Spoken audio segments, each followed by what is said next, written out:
Bien, hermano, Dios les bendiga a todos. Agradecido también del Señor por estar en este lugar. Bueno, el hermano nombraba, ¿no? Un área de la que he estado trabajando hace tiempo ya, que de repente usted escucha el término o el nombre y no lo asocia muy bien, ¿no? Que es la apologética. Y la apologética es, en pocas palabras, es como un área dentro de la teología o de las cosas de Dios que se encarga de dar respuesta a preguntas de personas que no creen en Dios o que tienen otra creencia, o dentro de la misma iglesia surgen a veces dudas, ¿no? Situaciones que en la escritura son a veces difíciles de responder y hay respuesta bíblica para esas preguntas. Entonces, el tema de hoy es sobre las falsas doctrinas, sobre las falsas enseñanzas, y el título yo le coloqué el retrato de un apóstata, o cómo sería el retrato o la imagen, ¿no? que tiene un apóstata, y vamos a hacerlo a través de la carta de Judas. Vamos a buscar en la carta de Judas, que tiene un solo capítulo. Vamos a leer a partir del versículo 3. En Judas, que está Apocalipsis, antes de Apocalipsis usted va a encontrar la carta de Judas.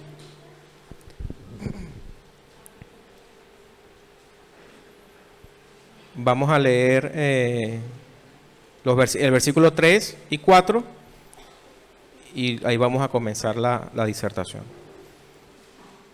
El verso 3 dice así, en Judas, dice: Amados, por la gran solicitud que tenía de escribiros acerca de nuestra común salvación, me ha sido necesario escribiros exhortándoos que contendáis ardientemente por la fe que ha sido una vez dada a los santos. Porque algunos hombres han entrado encubiertamente, lo que desde antes habían sido destinados para esta condenación, hombres impíos que convierten en libertinaje la gracia de nuestro Dios y niegan a Dios, el único soberano, y a nuestro Señor Jesucristo. Amén.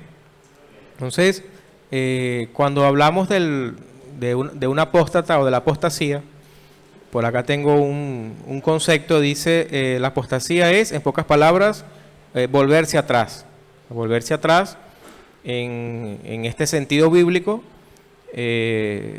sería no solamente negar la fe, o sea, apartarse del Señor, porque hay personas que tal vez conocemos, o algunos de los que están acá han estado en esa condición, que se han alejado del Señor, pero anhelan volver al Señor, o sea, están en esa condición, pero sienten que no pertenecen al mundo, ¿no? Sino que por ciertas circunstancias o situaciones que no podemos tal vez justificar, no, se justifica que se haya ido por esta razón, no hay justificación, pero es una realidad que sucede.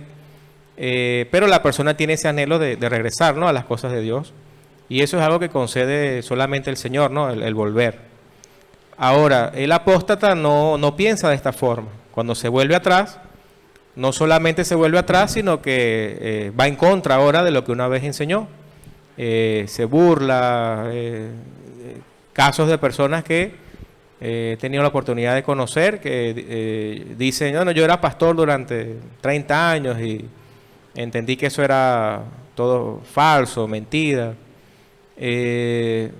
Y por lo menos yo que llegué a conocer una persona que dijo que si él fue una persona que nació en el Evangelio de padres cristianos y entró a la universidad. A veces la universidad no es que no vamos a estudiar, pero tenemos que tener esa búsqueda del Señor, los padres también, para eso está la iglesia, los maestros, esa orientación, porque de repente hay cosas allí que van a plantearse, que van a hacer que la persona piense otras posiciones, otras interpretaciones, ¿no? Bueno, esta persona al entrar a la universidad se apartó totalmente del Señor por ciertos ideales allí que él empezó a ver como mejor, vamos a decirlo así, que las cosas de Dios. Y él me llegó a decirme una vez que si él tuviese los recursos económicos para hacer campañas en contra del Evangelio, de la iglesia, hacer volantes, lanzarlos en aviones, o sea, que ir a la televisión, si él tuviese el dinero y la capacidad de hacerlo, él lo haría.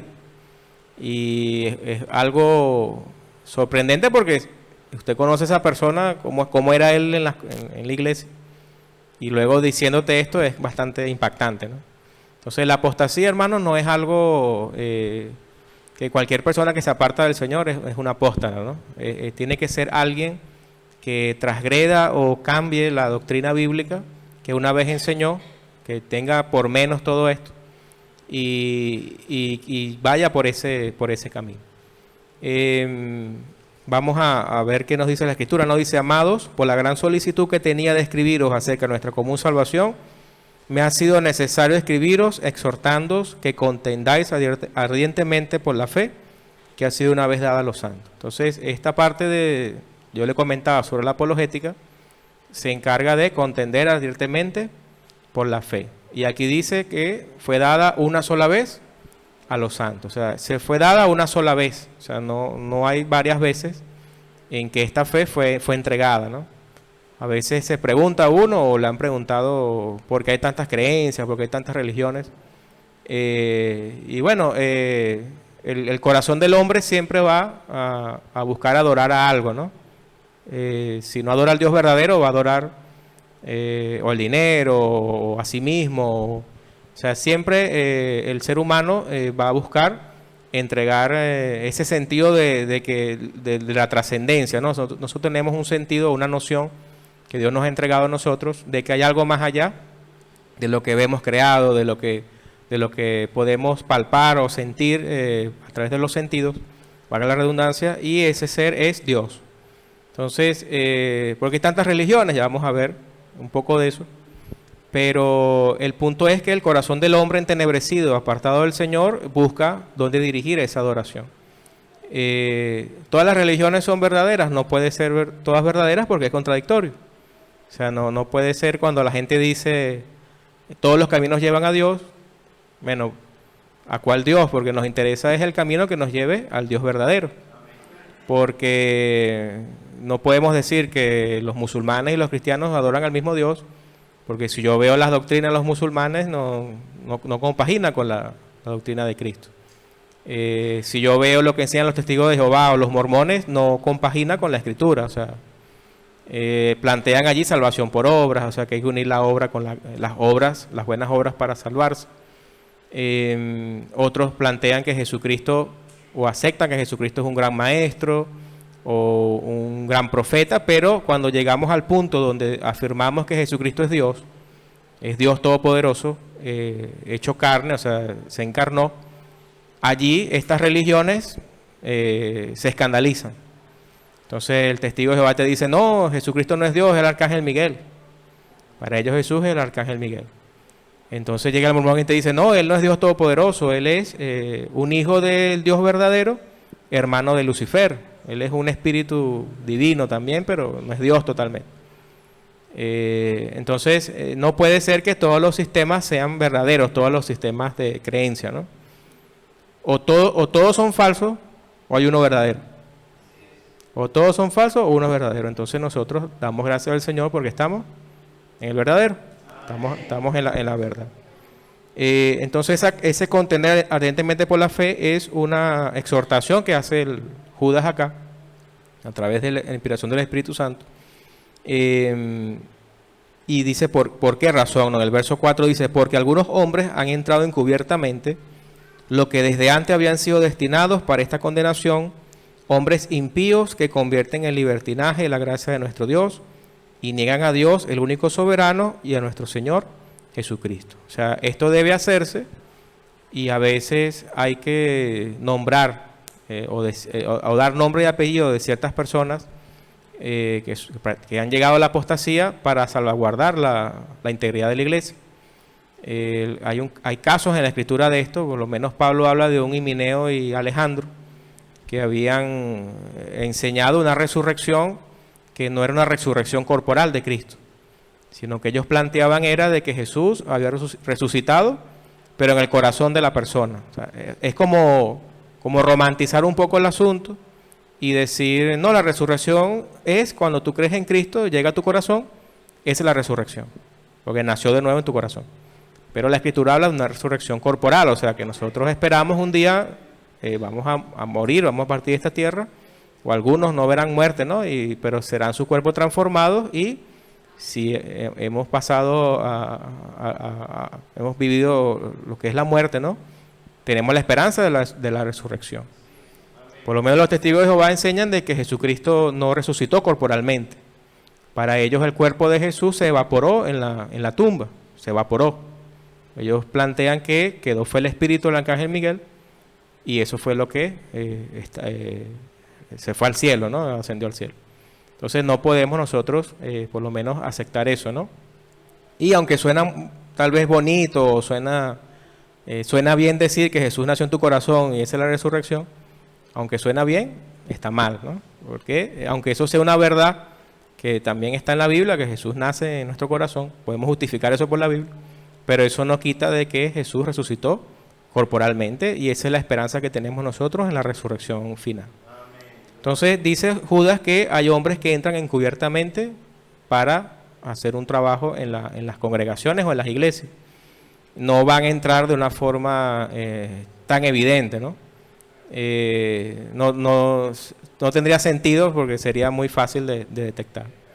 Hay un caso por lo menos de los solo Jesús o de la doctrina de la unicidad que también confunde mucho, es una situación o un caso que yo siempre me llamó mucho la atención porque se parece mucho a la verdad de Dios, pero ellos niegan la Trinidad, por ejemplo. Cuando nosotros hablamos de Padre y Espíritu Santo, ellos niegan la realidad de las personas divinas y plantean es que Jesús es la única persona en Dios y que Jesús hace el trabajo del Padre, el trabajo del Hijo y del Espíritu Santo. Hay una gran diferencia en esto, ¿no?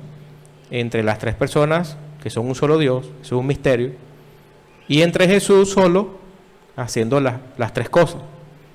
Porque eso nos convierte, y después eso trae otras consecuencias allí, pero eso convierte principalmente a la Biblia como una enseñanza engañosa. Cuando yo veo el bautismo de Jesús, por ejemplo, habla de un Padre que está en los cielos, hablando, la voz del Padre dice, este es mi hijo amado en quien tengo complacencia. Veo un hijo que se está bautizando y veo un Espíritu Santo en forma de paloma. Entonces yo veo tres allí. El solo Jesús va a decir, porque he hablado con ellos y me dicen, no, Jesús, como Él es todopoderoso, mientras Él está bajando en el agua, Él hace aparecer la voz en los cielos con su poder y hace aparecer la paloma. Entonces es Jesús mismo que hace las tres cosas. Eso no está allí escrito. Eso es una suposición o una interpretación que ellos deben montar encima de lo que está escrito. Entonces, si yo tengo un Jesús que empieza como que me está engañando, o sea, no es lo que está escrito, no es de esa forma como tú lo entiendes, ya la situación empieza a verse de que no es bíblica, ¿no? Uno me llegó a decir una vez que Jesús era como un ventrílocuo cósmico, me dijo. Como un ventrílocuo cósmico, o sea, él mientras baja en el agua, él hace que la voz aparezca en el cielo. Y por ahí vienen una cantidad de cosas, ¿no? Y todo esto, hermano, puede pasar, o sea, no estamos exentos de que alguien de cualquier congregación o haya estado en esta condición o tenga familiares en estas creencias y hable con nosotros y de repente nos confundamos o tengamos dudas. Eso es algo que puede suceder. Lo importante es que esas dudas sean aclaradas, aclarar esas dudas y nosotros también reconocer que tal vez nos hemos equivocado en algo, ¿no?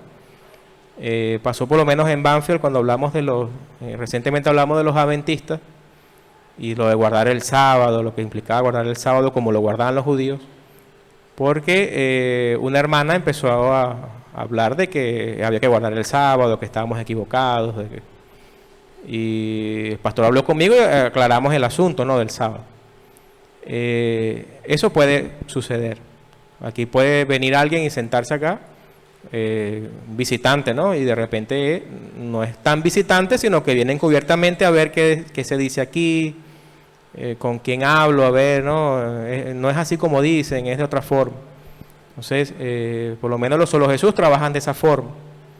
Eso es algo común en ellos, eso es algo normal para ellos, más que buscar su propia oveja, vamos a decirlo así. Ellos vienen a congregaciones y están sentados con nosotros y a veces pasan años con nosotros. Eso es lo más terrible de ellos, es que pueden pasar años encubiertamente y haciendo su trabajo, ¿no? Entonces hay que tener este cuidado, ¿no? Entonces el apóstol dice que ya estos impíos convierten en libertinaje la gracia de nuestro Dios y niegan a Dios, el único soberano, y a nuestro Señor Jesucristo. El verso 5 dice así, en Judas, ¿no? Dice, mas quiero recordaros, ya que una vez lo habéis sabido, que el Señor, habiendo salvado al pueblo sacándolo de Egipto, después destruyó a los que no creyeron. Y a los ángeles que no guardaron su dignidad, sino que abandonaron su propia morada, los ha guardado bajo oscuridad en prisiones eternas para el juicio del gran día. Como Sodoma y Gomorra y las ciudades vecinas, las cuales de la misma manera que aquellos, habiendo fornicado e ido en pos de vicios contra naturaleza, fueron puestas por ejemplo, sufriendo el castigo del fuego eterno. Aquí tal vez hay muchas cosas que decir y unos temas hay un poco como complicados o con varias interpretaciones. Pero lo que quiero resaltar acá es que se compara el juicio a los apóstatas o a los falsos profetas o maestros. Se le compara con estos juicios, ¿no?, que se han hecho al parecer a ciertos ángeles, al pueblo de Dios, o sea, a los incrédulos. Es un juicio bastante claro y directo acá. Dice que fueron puestos, por ejemplo, sufriendo el castigo del fuego eterno, ¿no? Sodoma y Gomorra, estos desobedientes en Israel, y esa es la comparación que se le da al juicio que van a tener estos falsos maestros, estos falsos apóstoles, maestros, falsos salmistas, ¿no? O sea, hay de todo hoy día, ¿no?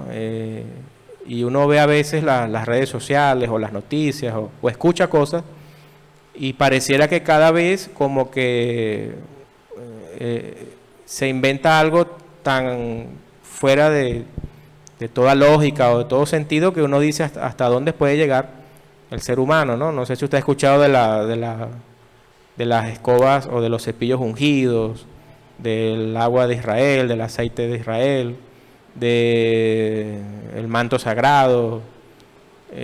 Yo conocí de uno que se autoproclamó apóstol y luego al tiempo se autoproclamó querubín.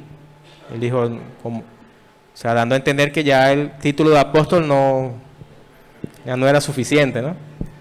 Y para empeorar el asunto, él decretó que sus hijas eran serafines también. Entonces él era el querubín y las hijas eran arcángeles serafines. Entonces sería bueno a ese hermano con una aguja pullarlo a ver si no le duele, o que son espíritus, ¿no? Los ángeles son espíritus y no, o sea, pero es algo absurdo, ¿no? Uno se ríe, ¿no? Uno le causa gracia a esto, es razonable. Pero lo más tremendo es que de verdad esta persona crea eso como verdad.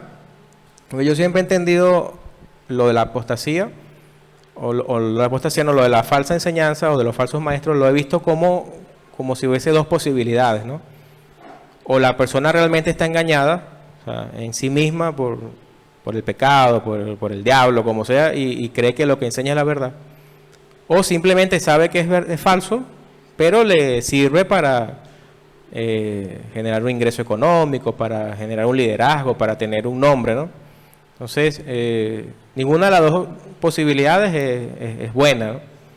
Pero creo que el que está engañado en sí mismo es como más difícil no es imposible para el Señor que salga de allí, pero es más difícil, ¿no? Porque está convencido de lo que está diciendo es la verdad. El verso 8 de Judas dice lo siguiente.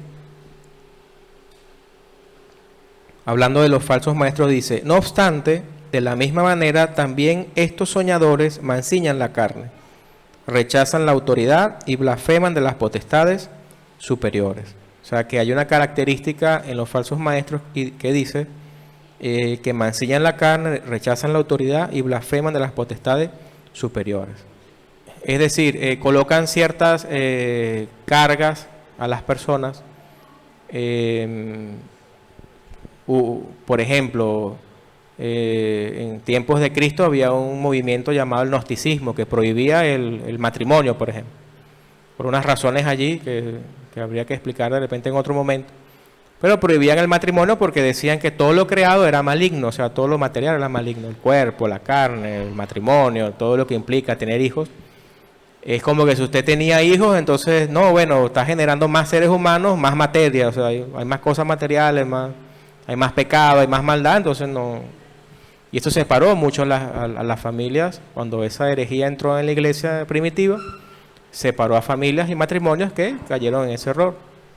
Por lo menos cuando Pablo dice que la mujer se salvará engendrando hijos, no es tanto así de que si tiene hijos se va a salvar, sino que habla como de criar los hijos, o sea, de tener una labor familiar, o cumplir una función dentro de la familia como la Biblia enseña con los hijos, ¿no? Porque estos gnósticos decían que la mujer no tenía que hacer esto, sino que tenía que alejarse del hogar y dejar los hijos a la buena de Dios, por decirlo así. Entonces Pablo dice que es honroso criar los hijos, o sea, engendrarlos en el sentido de criarlos y estar formando una familia. Entonces, el falso maestro va a colocar cargas o va a plantear prácticas que en teoría deberían controlar los deseos de la carne o deberían de alguna forma, sí, como aminalar o controlar este asunto, como amuletos. Uno escucha, no compra esto y esta espiga sagrada y las situaciones van a mejorar. Tengo este problema, esta enfermedad, tengo este asunto. Bueno, compra el agua de Israel. Yo creo que Israel ya no, si fuese así, hermano, Israel ya no tendría agua, no tendría arena, no tendría nada, porque imagínense, si fuese de verdad así, cuánta cantidad de personas irían desesperadas a buscar la arena de Israel, el agua de Israel.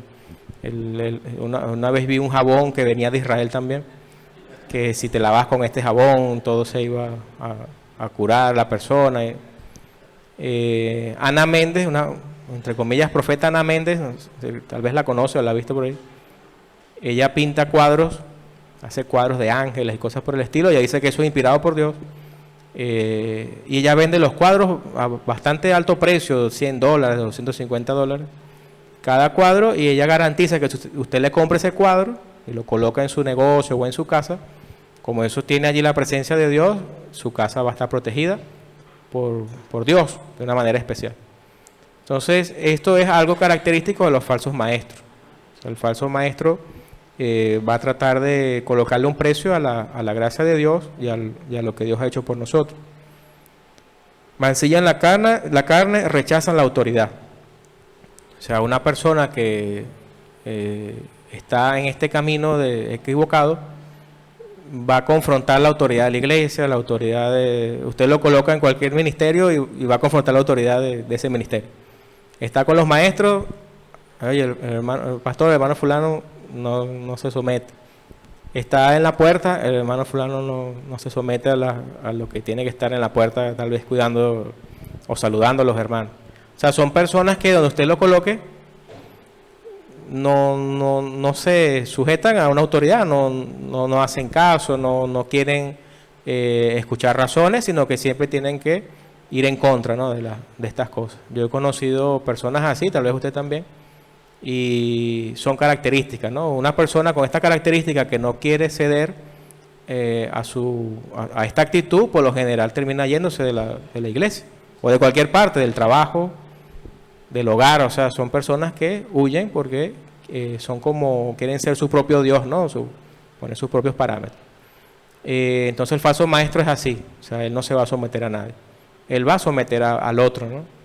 El apóstol o el querubín, si es querubín, imagínense cómo uno lucha contra eso, ¿no? Que la autoridad de un ángel en la tierra, o sea, pensando humanamente sería algo superior a un hombre, ¿no? Entonces, ¿cómo uno le va a decir algo?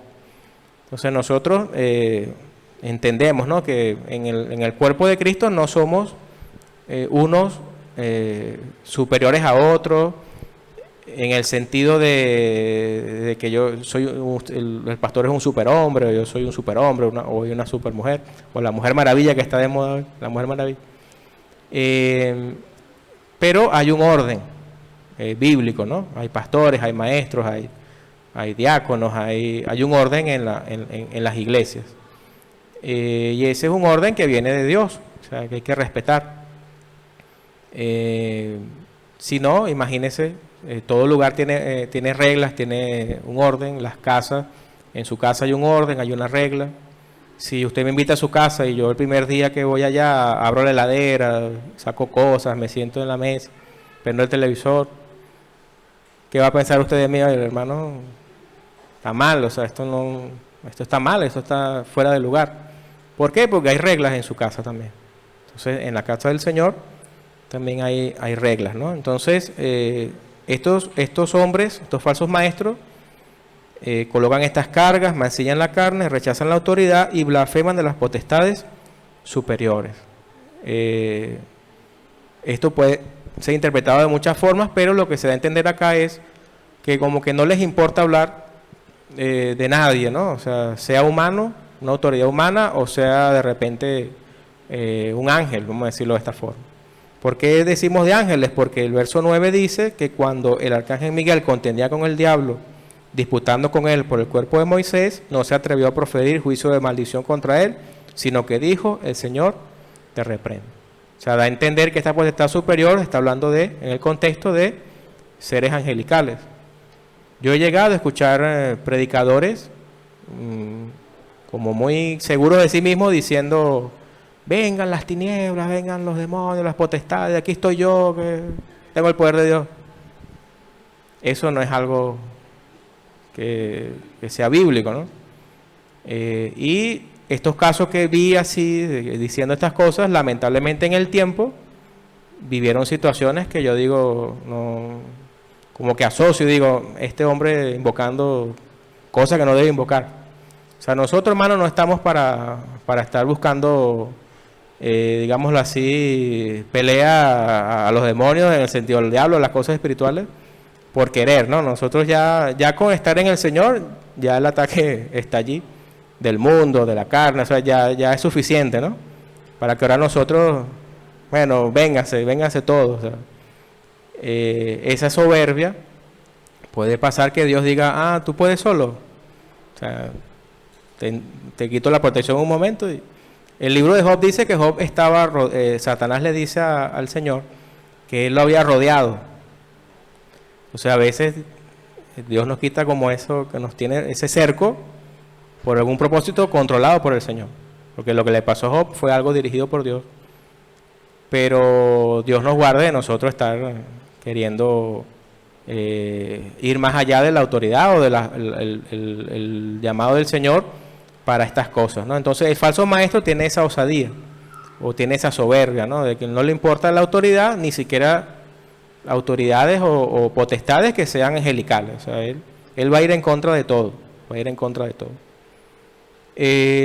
Entonces, leemos de nuevo el 9, dice, pero cuando el arcángel Miguel contendía con el diablo, disputando con él por el cuerpo de Moisés, no se atrevió a proferir juicio de maldición contra él, sino que dijo, el Señor te reprende. Y el verso 10 dice, pero estos blasfeman de cuantas cosas no conocen, y en las que por naturaleza conocen, se corrompen como animales irracionales. Una palabra bastante fuerte, decirle a alguien animal irracional. Porque el animal de por sí no es muy racional, ¿no? Sus mascotas, lo que usted tenga, puede ser entrenado, puede ser condicionado, puede aprender trucos, ¿no? Pero no tiene la razón que tenemos nosotros, la capacidad de razonar que tenemos nosotros. Nosotros tenemos la imagen de Dios, o sea, tenemos personalidad, tenemos emociones, tenemos voluntad, pero los animales, por ejemplo, no tienen esto, ¿no? Entonces, el Judas dice que estos hombres, estos falsos maestros, blasfeman de todo cuanto no conocen. O sea, hablan dentro de su ignorancia acerca de cosas, inventan cosas, corrompen la Escritura, y en lo que por naturaleza conocen, o sea, cosas básicas que deberíamos todos, tal vez como cristianos, conocer, aún la trastornan y se comportan como animales irracionales. Uno por lo menos ve a veces enseñanzas que son como rudimentarias de la Escritura y son trastornadas por estos falsos maestros de una manera verdaderamente irracional. Gente que enseña que Juan 3:16 está allí diciendo es que Cristo murió para hacernos millonarios. Yo llegué a escuchar eso, ¿no? Una persona dio un taller, la gente pagó para ver al hombre con una nueva revelación, y el hombre lo que dijo fue, bueno, la verdad es que Juan 3:16 lo que significa es que Cristo murió para hacernos millonarios. Y uno le pregunta, ¿y dónde dice eso allí? No, eso no está allí, pero Dios me lo reveló y eso es lo que significa. Entonces, algo básico, algo que debería conocer, llega a un punto donde pierde la razón y empieza a actuar de manera irracional. O como un hermano que una vez me dice que Dios le reveló algo a él que solamente él lo sabe. O sea, él me dice esto, hermano, esto no está en la Biblia. Esto no está, ya cuando le dicen algo así, ya hay como que uno tiene que escuchar con cuidado, ¿no? Esto no está en la Biblia, pero Dios me lo reveló a mí. Entonces él me dice, cuando los ángeles se revelaron en el cielo, ellos dejaron como un cuerpo espiritual, me dice. Abandonaron un cuerpo espiritual que es como una máquina, como un robot. Y cuando un cristiano muere y va al cielo, su alma ocupa esa máquina que abandonó ese ángel que se había revelado. Y en el cielo comienza a manejar esa máquina y es como un ser poderoso. Y digo, hermano, ¿tú de verdad crees que...? Sí, no, hermano, eso yo sé que no está aquí. Pero yo sé que es así porque Dios me lo reveló. Entonces, el falso maestro puede llegar a esto. Y con este hermano se habló por la palabra, se habló de muchas formas, pero él sostuvo la posición de que Dios se lo mostró, de que Dios se lo dijo, de que Dios se lo reveló. Entonces, allí es donde está el problema, ¿no? Ahí donde viene la división, donde la persona mantiene una posición que no tiene sentido y a veces, lamentablemente, termina apartándose, ¿no? Nosotros con estas nuevas revelaciones, hermanos, debemos tener cuidado, ¿no? Yo creo que Dios sigue hablando de muchas formas, muchas maneras, pero a nivel de doctrina bíblica ya la escritura está completa. Yo puedo decir algo ahorita que de repente el Señor utilice ese texto o lo que estoy diciendo de una forma para un hermano y de otra forma para otro hermano. O usted puede leer algo en la Biblia que en ese momento necesita para su vida personal y de repente usted ve el contexto, no tiene nada que ver con lo que usted le está sirviendo a usted. Pero yo no puedo llevar eso a doctrina bíblica. No, hermano, Dios me trató conmigo en esta forma y Señor, hago este negocio, no lo hago. Dios trató conmigo en X texto. Entonces yo llego, hermano, para saber si un negocio va o no va, tiene que hacer esto. De repente eso le funciona a usted porque Dios trató con usted de esa forma, o a través de otro hermano, a través de la escritura, pero no puedo convertir eso en una doctrina. O sea, no puedo tomar situaciones personales y llevarlas a la iglesia o enseñarlas como doctrina. Hermano, Dios me mostró que Dios no nada más escucha a las personas que oran de pie y los que están arrodillados no los oye Dios. Entonces, si yo mantengo esa posición, que Dios oye nada más a los que están arrodillados, a los que están de pie, a los arrodillados no. Entonces empiezo como a distorsionar algo básico en la Biblia y de repente si eso no se aclara o no se corrige, un día uno puede ver la mitad de los hermanos orando de rodillas y la mitad de los hermanos orando de pie y empieza como la división, ¿no? Empiezan como a generarse grupos dentro de la iglesia y ya empieza el problema o empieza a gestarse un líder o un falso maestro que termina yéndose porque los hermanos que están claros de que eso no es así no están obligados a aceptar un error, ¿no? Ahí es donde tenemos que tener cuidado también con lo que es la tolerancia. Nosotros a veces el concepto de tolerancia que se habla tanto hoy día con los derechos sociales, los derechos de la igualdad y todo esto, a veces la tolerancia la entendemos como que yo tengo que soportar el error del otro. O sea, pues tolerar suena como que esto está mal, pero yo tengo que aguantar la maldad, el error, ¿no? Yo estoy tolerante. Entonces, a veces ese es un concepto muy humanista de la tolerancia. La tolerancia es, hermanos, con las personas, no con los errores. Yo puedo tolerar a la persona y permitir que dé su opinión, o sea, respetar a la persona. Pero no puedo ser tolerante con el error. Ya eso es otra cosa. Entonces, a veces confundimos la tolerancia y pensamos que yo tengo que aceptar el error del otro. O como simular que todo está bien para que el otro no se ofenda, ¿no? O sea, que Dios nos dé sabiduría en este tiempo donde se habla de tantas cosas de igualdad y de tolerancia. Pero uno cuando lo piensa es simplemente como que yo tengo que aceptar que tu concepto está bien y así esté mal, soportarlo, ¿no? Es como que yo sé que usted va a beber un veneno, va a tomar un vaso con agua, pero tiene veneno y usted me diga, no, yo pienso que esto no es veneno, esto es agua. Y yo, bueno, yo soy tolerante, dejo que el hermano tome el veneno. O sea, no, eso no es tolerancia. O sea, yo puedo tolerar al hermano y respetarle su derecho a opinar, pero yo debería tomar, y si va a tomarse el vaso con el veneno, quitarle el vaso o tirarlo al suelo. O sea, eso ya sería una tolerancia, digámoslo así, más coherente, ¿no?, con la Escritura.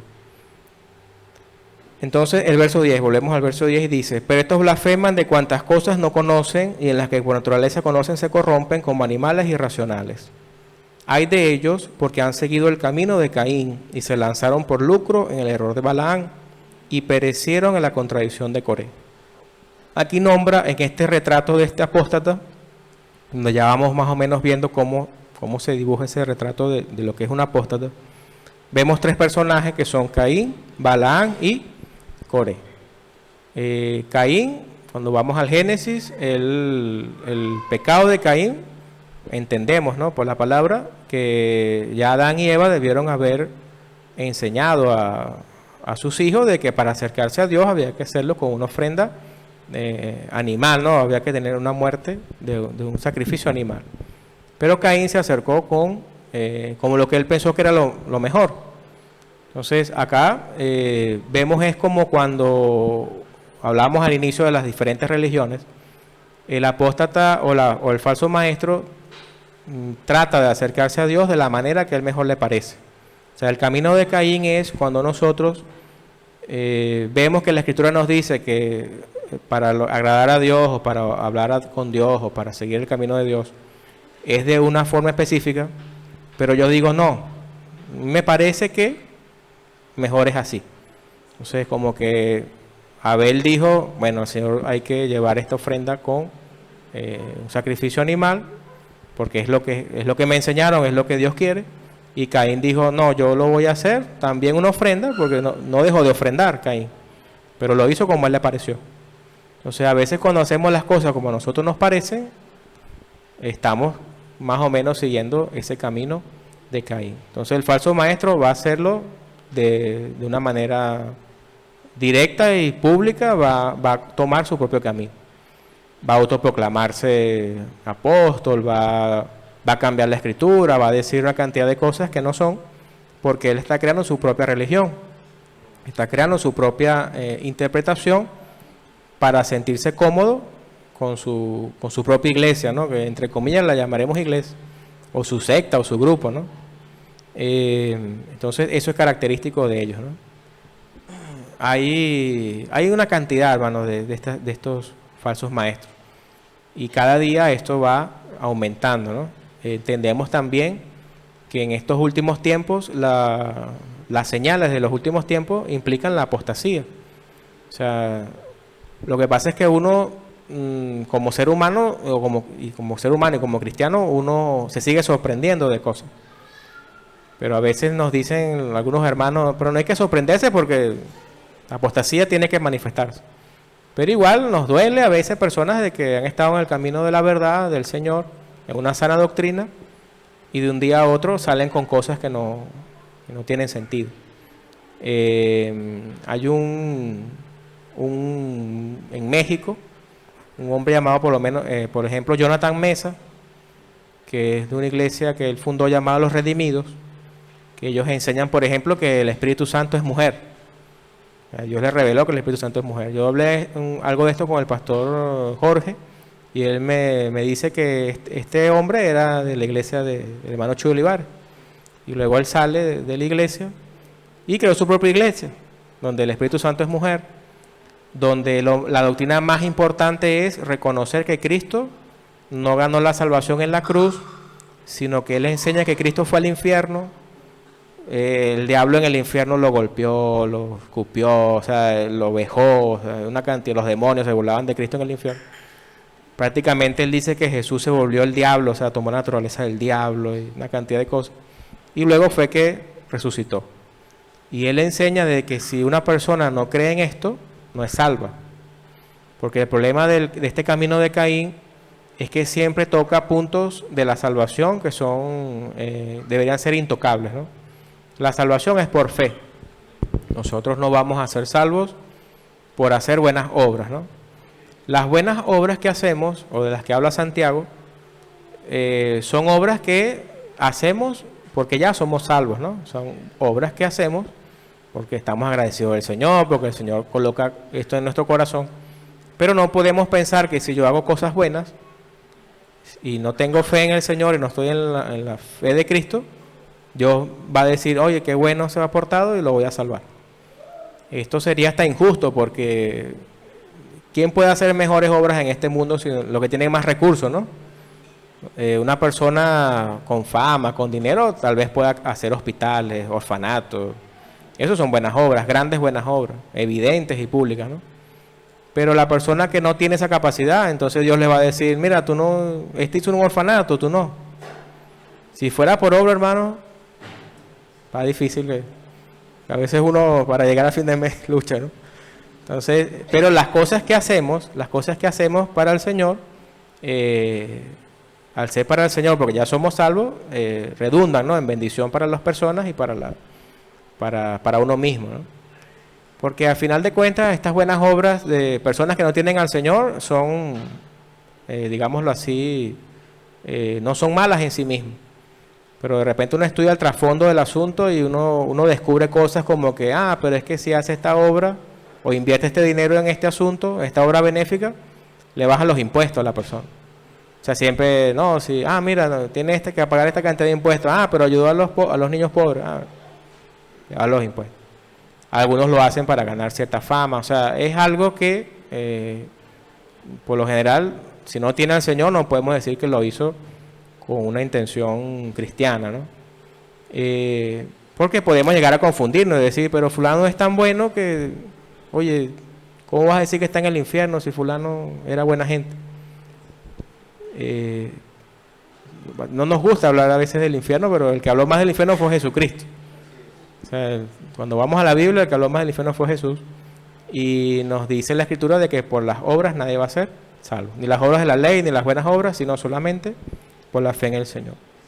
Entonces, el que sigue el camino de Caín es el que crea su propia religión o su versión del cristianismo, una versión nueva para satisfacer su necesidad o su deseo de liderazgo, ¿no? Por lo menos en el caso de los mormones, el fundador de los mormones, que fue Joseph Smith, un hombre llamado Joseph Smith, él se inventó una doctrina de la poligamia. En su momento los mormones practicaban la poligamia. Ellos ya no lo hacen. Ya no lo hacen. Ellos se dividieron también. Hay el gran grupo de los mormones, que usted ve, aquí hay muchas iglesias mormonas en Buenos Aires. Ellos no practican la poligamia. Poligamia es que un hombre puede tener varias esposas, ¿no? Pero Joseph Smith llegó a tener más de 30 esposas. Y la mayoría muy jóvenes, algunas hasta menores de edad. Él se inventó ese asunto por unas razones allí que después podríamos hablar de eso. ¿Y por qué lo hizo? Para satisfacer su lujuria, su desenfreno. Él agarró un libro por allí y dijo un pergamino egipcio. No, este es un libro que escribió Abraham, yo lo puedo interpretar. Aquí dice que hay que tener varias mujeres. Y la gente le creyó y él empezó a tomar mujeres. Y mujeres que Dios le decía, toma esta. Ay, mira, el Señor me dijo, fulano, que me dieras a tu hermana. Y hay cartas, eso está documentado, esto es algo que es público y notorio, porque hay cartas, hay correspondencia entre Joseph Smith y estas personas y sus padres o algunas mujeres, y hasta llegó a manipular a las personas diciéndole que si le entregaban a su hija le garantizaba la salvación de su hija y de los padres también. Entonces son cosas que suceden, ¿no? Y es este camino de Caín, cuando creamos una versión nueva del cristianismo para satisfacer nuestra propia necesidad o deseo, o hacer las cosas como nos parecen a nosotros. dice que también se lanzan por el lucro en el error de Balaam. Esto es algo que vemos más comúnmente, ¿no? Balaam fue un hombre que tenía cierta reputación como, digamos, como profeta, como alguien que se le buscaba para hacer ciertas cosas, y se le dio un dinero para que maldijera al pueblo de Israel. Luego al final el Señor hace su voluntad y no sucede de esta forma, pero sabemos de casos de personas que se corrompen por el dinero, ¿no? Que se le dice, me vas a enseñar esto en la iglesia, pero yo te voy a pagar tanto. O por lo menos a mí una vez me preguntaron, hermano, ¿y cuánto cobras tú por los talleres? Y digo, ¿cuál es tu precio? Me dijeron, hermano, ¿cuál es tu precio? Y yo, imagínese eso, ¿no? Que uno le digan esto, ¿no? Por lo menos en los talleres que llegué a dar en Venezuela y esto, siempre trabajamos con ofrenda, o sea, lo que los hermanos pudieran colaborar de alguna manera. Y a veces los pastores y esto nos decían que era raro ver eso todavía, porque por lo general la persona ya viene con un precio. O sea, yo he escuchado, yo para montarme ahí 3 días predicando es tanto. Falta que le diga, lo quiere con sanidad divina, lo quiere con sanidad o sin sanidad, con gente en el suelo o no en el suelo. Entonces eso se ve gente que hace un show. Por lo general son personas que les pagan por hacer un show. Ellos hacen su espectáculo, hacen todo su asunto y logran el objetivo que es satisfacer esa emoción de las personas. ¿Que Dios puede obrar a pesar de eso? Tal vez, hermano. Yo conozco gente que se ha convertido en lugares que uno dice, imposible, o sea. Pero Dios puede obrar a pesar de, o sea, no debería ser la ley, ¿no? La norma, pero Dios puede obrar a pesar de. Pero nosotros tenemos que, ya con el conocimiento de Dios, hacer que esos a pesar de disminuyan, ¿no? O sea, no es que Dios siempre va a tener que usar el último recurso, o sea, tengo que obrar a pesar del predicador. O sea, tengo que orar a pesar de fulano. Mira, fulano está mal conmigo, pero está predicando, bueno, voy a orar a pesar de él. O sea, como que Dios lo puede hacer. Pero eso no garantiza de que la persona, o el maestro, o el líder, o uno mismo, ¿no? Sin hablar de liderazgo, ¿no? Porque todos somos líderes de alguna u otra forma, en un momento dado de la vida, no garantiza algo en cuanto a nuestra comunión con el Señor. Sino que Dios puede usar a cualquiera, ¿no? En este caso Balaam utilizó una mula en su momento. La mula habló. Entonces tenemos esperanza nosotros, porque si la mula habló, entonces nosotros tal vez podamos hacer un poco más que la mula, ¿no? Entonces, gente que se lanza, el falso maestro por lo general hace esto por dinero. Pone un precio, coloca un precio, hace un show, o hace un asunto allí y cobra por lo que se le está pidiendo. Y otros dicen que perecieron en la contradicción de Coré. Coré, resumiendo un poco el asunto que se nombra acá, el punto que se nombra acá de Coré, es ese pensamiento donde ya hay una autoridad en la iglesia, un orden, y yo empiezo a pensar y digo, pero el hermano está equivocado y yo lo pudiera hacer mejor. O el hermano cree que nada más Dios le habla a él. A mí también Dios me habla. Entonces eso puede ser verdad que también Dios le habla. El punto es que yo creo, hermanos, de que la mayoría, si usted habla con los pastores, con los líderes, con personas que tienen algún cargo, vamos a decir, dentro de la iglesia, la mayoría no pensó estar ahí. O sea, la mayoría no es que llegó al evangelio y dijo, yo voy a ser el pastor, sino que Dios va colocando a cada uno en su lugar. O sea, como cuerpo de Cristo, cada uno tiene un lugar en el cuerpo, ¿no? Y una función dentro del cuerpo. Y nosotros a veces anhelamos ciertas cosas que no nos han sido dadas esas cosas. Oye, el hermano quiere cantar, pero no vienen los ensayos. Yo esto no lo escribí, o sea, esto no sé si estoy hablando ¿cómo se dice? Si el Señor está diciendo algo acá.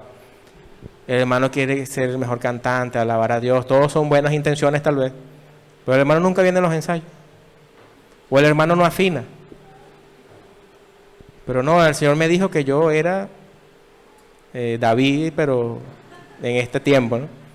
Pero el hermano no afina y no viene a los ensayos. Entonces insistimos con algo de que no nos fue dado, ¿no? Porque cuando Dios nos da un don, hermano, un talento, se entiende por la Escritura de que debe ser acompañado del respaldo de la iglesia, del respaldo de Dios y de las herramientas para ejercer eso. O sea, yo no puedo, no, hermano, yo voy a hacer, qué sé yo, voy a saludar a los hermanos en la puerta. Voy a estar en la puerta y yo quiero saludar a los hermanos y darle la bienvenida. Y el hermano es una persona que no, ¿cómo se diría? Arrogante, o todavía Dios no ha tratado con él en estas cosas, o cuando ve a los hermanos los ve así, ay, mira, mira cómo viniste, mira la hora. ¿Tú crees que esta es la hora de llegar? Me dice que alguien está en la puerta y llega usted 5 minutos tarde y él tiene el don de estar en la puerta, vamos a llamarlo así. Y el hermano, en vez de decirle, Dios le bendiga, hermano, no, ya llegaste a la casa, yo le digo, mira la hora, otra vez tarde. Entonces, eso uno va viendo, no, este hermano como que no es para estar en la puerta. O sea, el hermano, pero el hermano está terminando el culto y ya está barriendo la iglesia. El hermano tiene un don de servicio, o sea, a veces nosotros o menospreciamos donde Dios nos tiene, pero también podemos menospreciarlo y empezamos a ver, yo quiero ser como fulano, yo quiero. El consejo, hermano, es que intentemos buscar ser lo que Dios quiere que seamos. O sea, cada uno de ustedes conoce más o menos su capacidad, su limitación, más o menos cómo Dios ha tratado con usted y dónde lo ha ido dirigiendo. Quédese allí, o sea, quédese allí donde Dios lo ha colocado, y si Dios lo va a colocar en otro lugar, bueno, que sea Dios, que con el tiempo lo vaya preparando para que esté en ese lugar. Las cosas que de alguna u otra forma yo sé el día de hoy, no nací con estas cosas ya sabiéndolas. Todo ha sido un proceso, a veces más difícil que otras veces, de Dios para uno llegar a ciertas situaciones que nos permiten aprender y nos permiten crecer. Entonces, la contradicción de Coré es, en el caso bíblico, es esta familia de Coré, estos hombres tenían ya el llamado de estar en la presencia de Dios, como los levitas, o sea, como adorando al Señor, pero ellos también querían otra cosa más, o sea, querían como lo que tenía Moisés, ese sacerdocio, esa comunión con Dios, y empezaron a crear como una rebelión allí, partiendo de la idea de que, bueno, si Dios le habla a Moisés, no es el único que Dios le puede hablar, a mí también Dios me puede hablar, que ese cree Moisés, que Dios no me puede usar a mí. Entonces, ese pensamiento nosotros, si lo ha pasado por su mente, debemos de una vez descartarlo, ¿no? O sea, no es un buen pensamiento, no va a terminar bien. No le estoy diciendo que Dios no le hable, que Dios no lo vaya a usar, que Dios no, pero Dios va a hacer las cosas en un orden y no como que sacando a una persona y colocando a otra en un sentido como para satisfacer un capricho de cada uno de nosotros, ¿no? Sino que Dios lo va a hacer en su tiempo y en su orden. El verso 12 dice así, hablando de los falsos maestros, dice, estos son manchas en vuestros ágapes, que comiendo impúdicamente con vosotros se apacientan a sí mismos, nubes sin agua, llevados de acá para allá por los vientos. Árboles otoñales sin fruto, 2 veces muertos y desarraigados. El ágape, aunque esto hay estudiosos que difieren en esto, la Biblia tiene 3 términos griegos para la palabra amor. Usa la palabra filos, que es el amor filial, el amor de familia, el amor de amigos. Usa el término eros, que es para el amor de pareja. Y usa el término ágape para el amor de Dios. Entonces, hay algunos que dicen, no, que son diferentes términos, pero significan lo mismo. El punto es que este ágape en específico no está hablando como tal de un tipo de amor, sino de una fiesta o una celebración que realizaban los hermanos o los cristianos antes de la cena del Señor o antes de la Santa Cena. No sé si aquí se hace o se hace de vez en cuando. Yo pocas veces lo llegué a ver, de que antes de la cena hay como un compartir, cada quien trae algo para comer. Ese es como el ágape. El ágape era como una celebración antes de la cena. Que Pablo en la carta de los Corintios corrige el asunto porque eso se salió de control.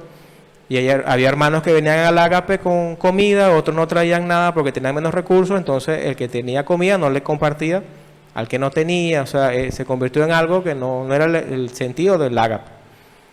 En este caso, se ve que el ágape seguía en este tiempo en la iglesia, y él está diciendo, Judas le está diciendo a los hermanos que aún los falsos maestros vienen y comen con ustedes, o sea, impúdicamente, o sea, sin vergüenza, están con ustedes comiendo y dice que ellos son manchas en vuestros ágapes, o sea, están allí como de más, como estorbando, ¿no? Y aquí la aplicación que le quisiera dar, hermano, es que nosotros a veces, por haber entendido mal o lo que es juzgar, a veces no queremos juzgar ciertas cosas y como que permitimos ciertas prácticas o toleramos ciertas cosas y no digo que sea el caso de esta iglesia, no, pero estamos con el falso allí hablando, compartiendo y el hombre va en contra de todo lo que es la verdad de Dios, ¿no? Entonces dice que eso no debe ser así. Nosotros por la palabra entendemos que debemos juzgar todas las cosas. De hecho, nosotros vamos a juzgar todas las cosas, vamos a juzgar a los ángeles. Pero el Señor dice que debemos juzgar con justo juicio. Él llegó a decir que si vamos a juzgar, tiene que ser con justo juicio. Y es donde nosotros a veces no queremos llegar. Porque para juzgar con justo juicio hay que sentarse con calma, hay que ver qué dices tú, qué dice la otra parte, cuáles son las pruebas. O sea, juzgar con justo juicio es un trabajo delicado y arduo, porque no es simplemente decir, el hermano está mal, o sea, el hermano fulano es un falso maestro. Hay que ver realmente qué está pasando allí. O de repente yo necesito cambio, tengo un billete de 1,000, no lo tengo realmente, tengo un billete de 1,000 pesos, necesito cambio y el único lugar que hay es, por ejemplo, una venta de lotería. Entonces salgo yo de la venta de lotería porque cambié el billete, ¿no? Y me ven un hermano, Dios le bendiga, ¿no? Entonces ya me saluda así como que, ya uno dice, nada, ya el hermano está pensando otra cosa. Entonces habría que preguntar, hermano, ¿qué pasó? No voy a preguntar, hermano, ¿qué número salió? No, hermano, ¿qué pasó? Y uno le explica, no, hermano, mira, no tenía cambio, es el único lugar, necesito... Eso nos puede pasar, eso es algo de lo cotidiano, puede pasar. Lo que pasa es que uno a veces cree que la vida es como tomar una foto en un momento. Me explico, si usted agarra el día a día de cualquiera de nosotros y toma una foto de cada hora o de cada 2 horas de ese día, de repente vamos a ver cosas que vamos a decir, oye, el hermano está mal, mira lo que está haciendo, mira lo que está viendo, míralo. Pero habría que ver el contexto de todas donde están inmersas esas imágenes. O sea, entonces por eso juzgar de manera justa no es algo imposible, pero es algo que si vamos a juzgar tiene que ser bien, ¿no? Bien hecho. Entonces el apóstol le está diciendo que deberíamos juzgar bien, y si hay alguien que está en una condición que es un falso maestro, que es una persona que está corrompiendo a los otros hermanos, que está enseñando cosas que no son, que está pervirtiendo el evangelio, nosotros no deberíamos estar en ningún ágape, en ningún compartir o algo con esta persona, si ya se ha hablado con él, si ya ha hecho lo que la Biblia enseña con estas personas, hablar en privado, hablar con testigos, o sea, si ya se ha hecho todo y la persona insiste en su error, bueno, hay otras cosas que se pueden hacer según la palabra, ¿no? Expulsarlo. Yo en mi vida en la iglesia de Cristo he visto 2 expulsiones de iglesia. Y de verdad han sido hermanos que no hay forma, hermano.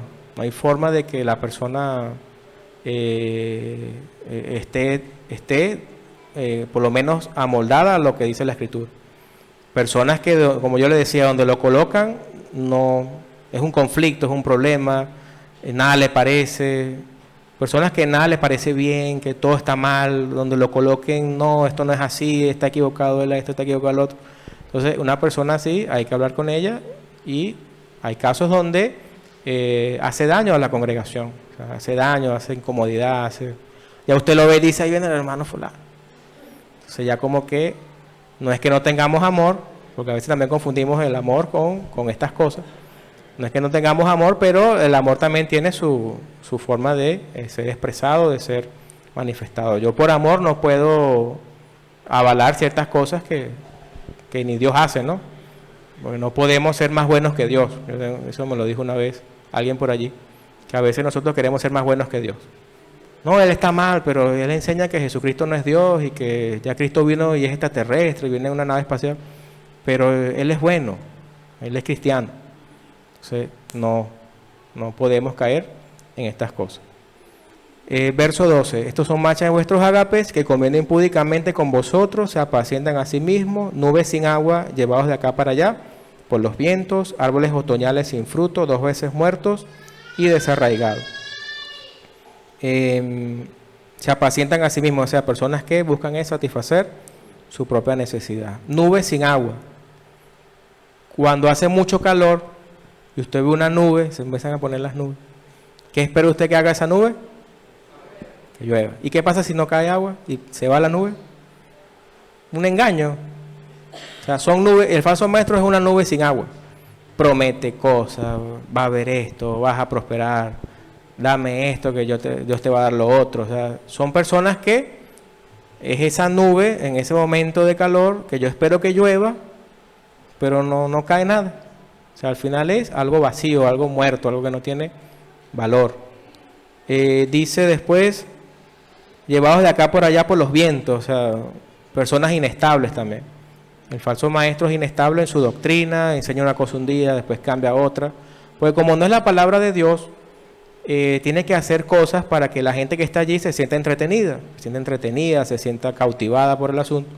Y tiene que inventar cada día algo nuevo, una nueva revelación, un nuevo artefacto, un nuevo amuleto para que la gente se sienta bien allí y no se vaya. Árboles otoñales sin fruto. O sea, cuando uno ve el árbol en otoño, no produce un fruto, no esperamos que ese árbol en otoño haga fruto, no lo esperamos. Entonces el apóstol dice, son árboles otoñales sin fruto, 2 veces muertos y desarraigados. Nosotros, si morimos en Cristo, vamos a morir una sola vez, pero vamos a vivir de nuevo con el Señor. Ahora, si no tenemos a Cristo, el día que partamos de esta tierra, vamos a morir 2 veces, porque una cuando morimos y otra cuando somos lanzados al lago de fuego eterno, ¿no? La segunda muerte, dice la Escritura. Entonces, esto es lo que dice acá. O sea, que está diciendo como que este falso maestro está doblemente muerto. O sea, si sigue en esa condición, va a morir sin Cristo y va a terminar en la segunda muerte. O sea, es una declaración bastante fuerte, ¿no? De hecho, lo que estamos leyendo ya, que ya vamos a ir terminando, son imágenes bastante fuertes, o son declaraciones bastante firmes, ¿no? Sobre lo que es un falso maestro. O sea, yo no me veo a mí mismo de repente diciéndole a alguien en su cara, eres un doblemente muerto y desarraigado, eres una nube sin agua. O sea, imagínese uno con alguien allí, o 2 hombres allí bien, digámoslo así, pues, fuerte, ¿no? Insultándose de esa manera, insultándose en el sentido bíblico de que esté confrontando el error, ¿no? Y uno le esté diciendo estas cosas y después le diga, eres una fiera onda del mar que espumas tu propia vergüenza. Es algo que solamente inspirado por Dios, ¿verdad? Y el apóstol nos lo dejó a nosotros con imágenes bastante claras y bastante fuertes para que entendamos que esto no es algo, digámoslo así, de menospreciar, ¿no? Lo que es la falsa enseñanza. Fieras ondas del mar que espuman su propia vergüenza. O sea, cuando el mar empieza el mar, hermano, lo que no le pertenece lo empieza como a sacar.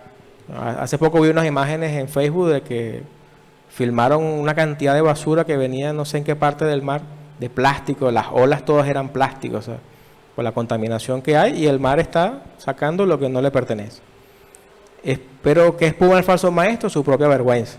O sea, uno ve lo que enseña, cuando uno ya tiene la verdad de Dios, uno ve más o menos lo que está enseñando y dice, no, es vergonzoso lo que está enseñando, o sea, es algo que da lástima, es algo que está muy mal. O sea, algo que es triste ver a personas que están siguiendo a estos falsos maestros también.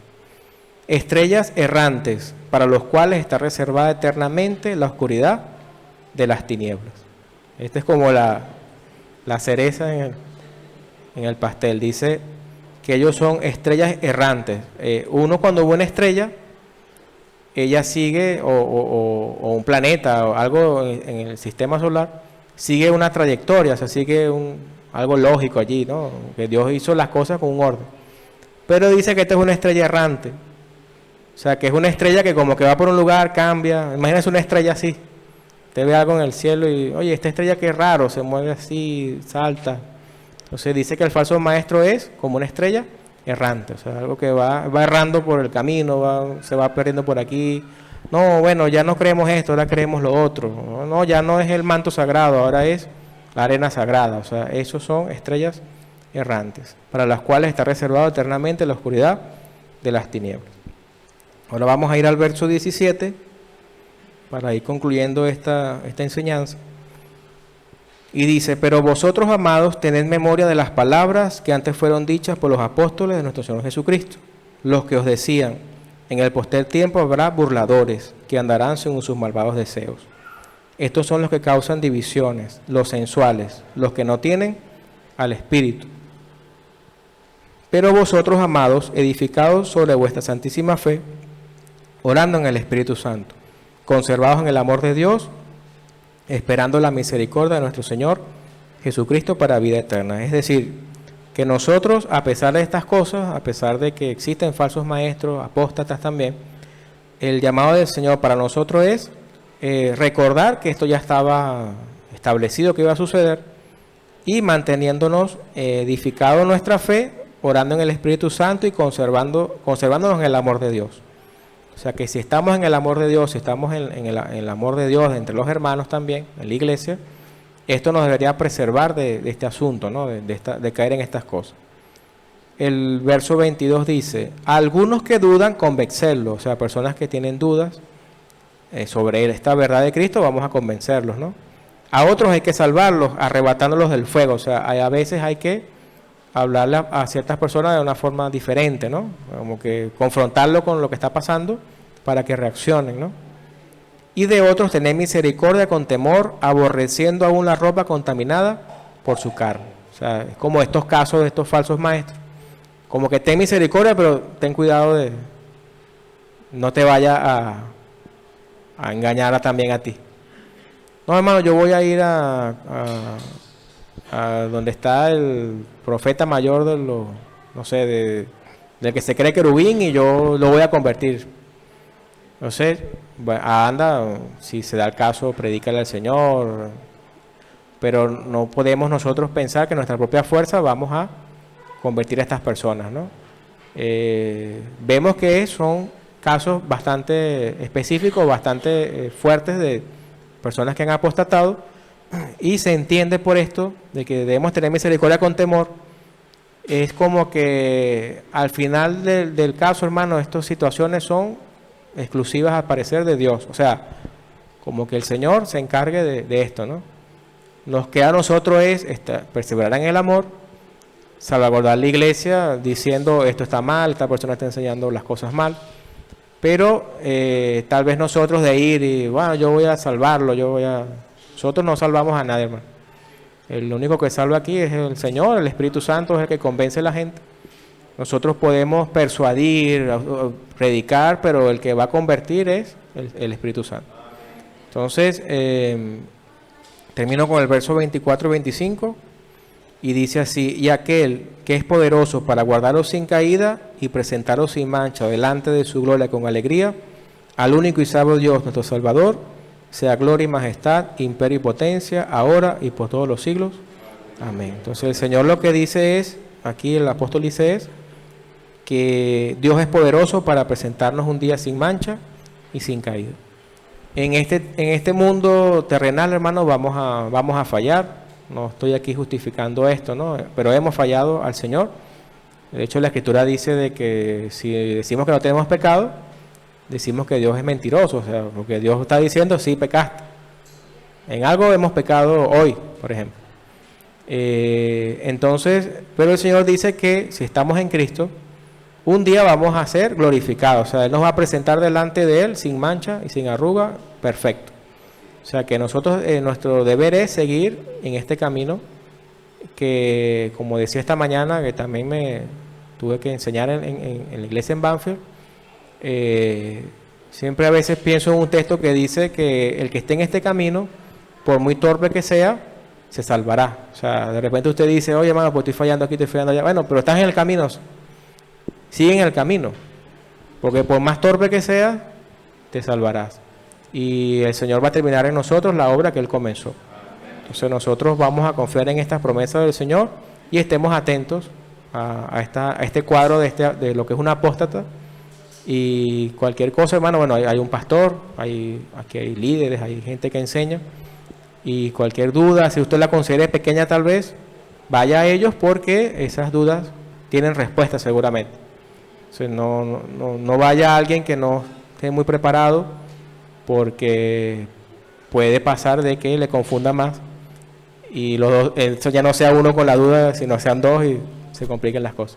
O sea, vamos siempre al Señor y vamos siempre a los líderes para solventar estas situaciones, ¿no? Estas dudas.